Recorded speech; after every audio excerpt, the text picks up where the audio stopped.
Welcome back to another episode of Marketing for Your Future. I'm your host, Cindy Ashton, and today we have Isaiah Bollinger from Trellis on the line. So, welcome to the show, Isaiah.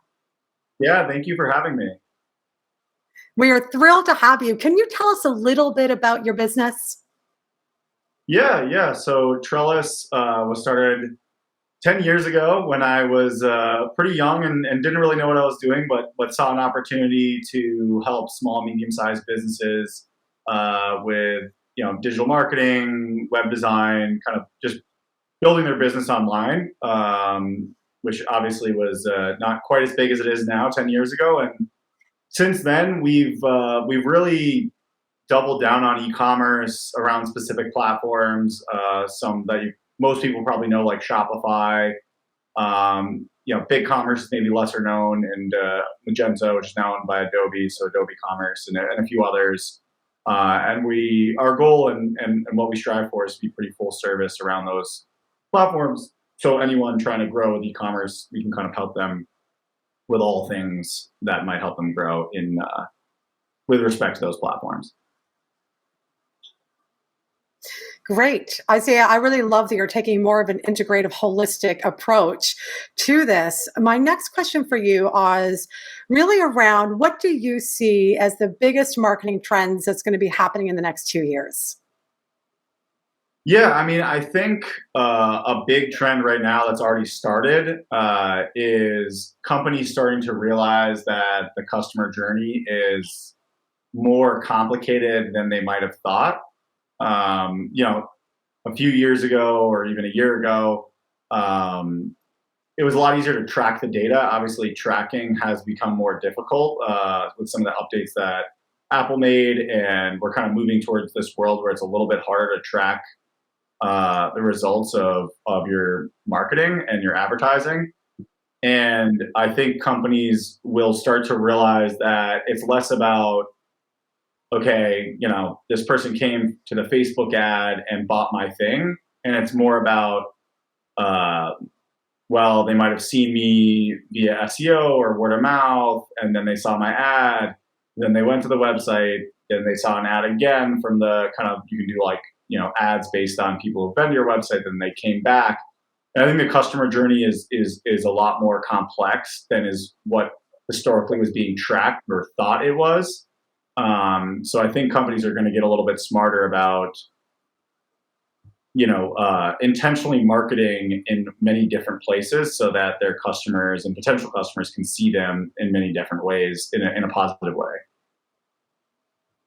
Yeah, that makes a lot of sense. I mean, especially these last couple of years, it's really about human connection more than ever. And I love that you're talking about that journey, that customer journey, going beyond just the algorithms, going beyond just the numbers, and really understanding Yeah. the deeper level of it. It's absolutely brilliant.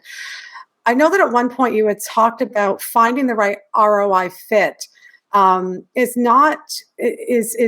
one of the biggest pain points for people. Can you talk about that a little bit? Yeah, I think a lot of companies get way too caught up on, like, we need to have a 5x ROI on the ad spend.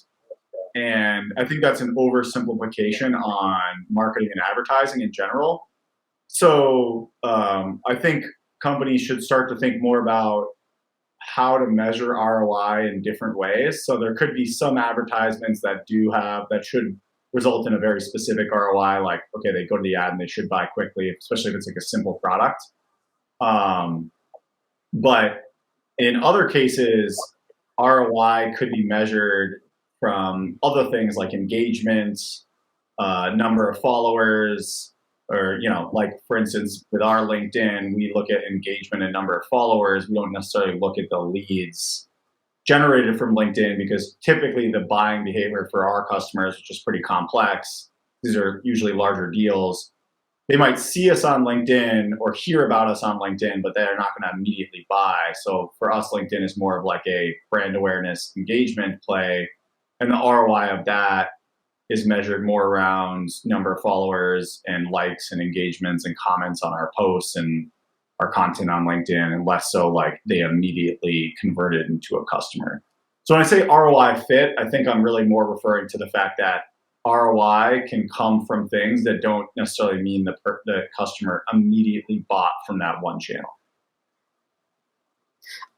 Isaiah, I really love that approach because you're right. It's a multi-level customer journey, and getting engagement or likes could be a great ROI that eventually is leading them to that next level. So I really love that insight.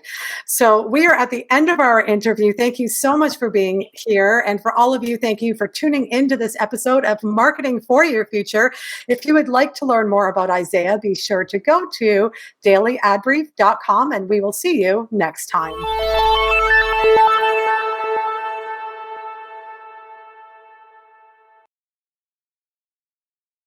Simplify presents Addressable CTV, combining the power of TV with the targeting and attribution of digital.